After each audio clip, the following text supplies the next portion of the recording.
नमस्कार दोस्तों, माघ मास की शुक्ल एकादशी जया एकादशी कहलाती है। जया एकादशी व्रत बेहद शुभ फल देने वाला है।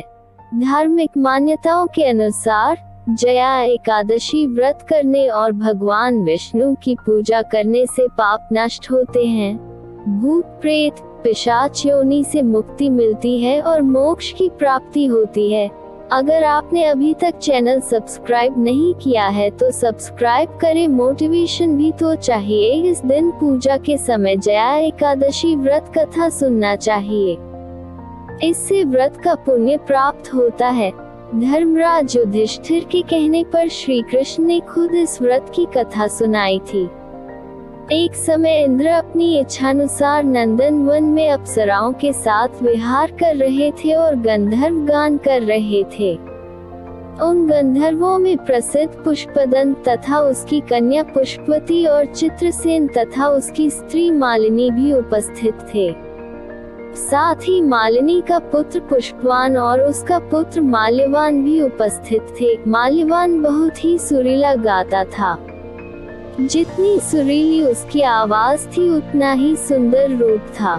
उधर गंधर्व कन्याओं में एक सुंदर पुष्यवती नामक नृत्यांगना भी थी।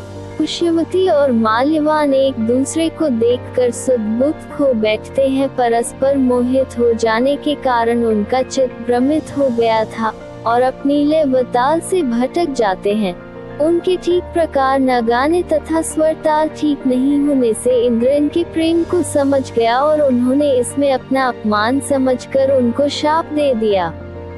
इंद्र ने कहा, हे मूर्खों, तुमने मेरी आज्ञा का उल्लंघन किया है, इसलिए स्वर्ग से वंचित होकर अब तुम दोनों स्त्री पुरुष के रूप में मृत्यु लोक में जाकर पिशाच रूप धारण करो और अपने कर्म का फल भोगो। श्राप के प्रभाव से वे दोनों प्रेत योनि में चले गए और दुख भोगने लगे। पिशाची जीवन बहुत ही कष्टदायक था।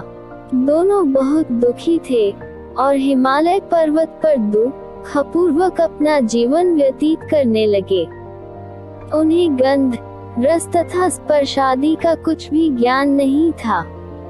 वहाँ उन्हें एक क्षण के लिए भी निद्रा नहीं आती थी। उस जगह अत्यंत शीत था, इससे उनके रोंगटे खड़े रहते। एक दिन पिशाच ने अपनी स्त्री से कहा कि पिछले जन्म में हमने ऐसे कौन से पाप किए थे जिससे हमको यह दुखदायी पिशाच योनि प्राप्त हुई। इस पिशाच योनि से तो नरक के दुख सहना ही उत्तम है। हमें अब किसी प्रकार का पाप नहीं करना चाहिए। इस प्रकार विचार करते हुए वे अपने दिन व्यतीत कर रहे थे। दैवयोग से तभी माघ मास में शुक्ल पक्ष की जया नामक एकादशी आई। उस दिन उन्होंने कुछ भी भोजन नहीं किया और न कोई पाप कर्म ही किया। केवल फल फूल खाकर ही दिन व्यतीत किया और सांयकाल के समय महान धूप खसे पीपल के वृक्ष के नीचे बैठ गए। उस समय सूर्य भगवान अस्त हो रहे थे। उस रात को अत्यंत ठंड थी। रात्रि को उनको निद्रा भी नहीं आई। रात्रि में भगवान से प्रार्थना कर अपने किए पर पश्चाताप भी कर रहे थे। इसके बाद सुबह तक दोनों की मृत्यु हो गई। अनजाने में ही सही, लेकिन उन्होंने एकादशी का उपवास किया और इसके प्रभाव से उन्हें प्रेत योनि से मुक्ति मिल गई। अत्यंत सुंदर गंधर्व और अप्सरा की देह धारण कर सुंदर वस्त्राभूषणों से अलंकृत होकर उन्होंने स्वर्गलोक को प्रस्थान किया। स्वर्गलोक में जाकर इन दोनों ने देवराज इंद्र को प्रणाम किया। इंद्र इनको पहले रूप में देखकर अत्यंत आश्चर्यचकित हुआ और पूछने लगा कि तुमने अपनी पिशाच योनि से किस तरह छुटकारा पाया। माल्यवान बोले, भगवान विष्णु की कृपा और जया एकादशी के व्रत के प्रभाव से ही हमारी पिशाच देह छूटी है। तब इंद्र बोले कि हे माल्यवान, भगवान की कृपा और एकादशी का व्रत करने से न केवल तुम्हारी पिशाच योनि छूट गई, वरन हम लोगों के भी वंदनीय हो गए, क्योंकि विष्णु और शिव के भक्त हम लोगों के वंदनीय हैं। अतः आप धन्य हैं। इस जया एकादशी के व्रत से बुरी योनि छूट जाती है। जिस मनुष्य ने इस एकादशी का व्रत किया है उसने मानो सब यज्ञ, जप, दान आदि कर लिए। जो मनुष्य जया एकादशी का व्रत करते हैं वे अवश्य ही 1000 वर्ष तक स्वर्ग में वास करते हैं।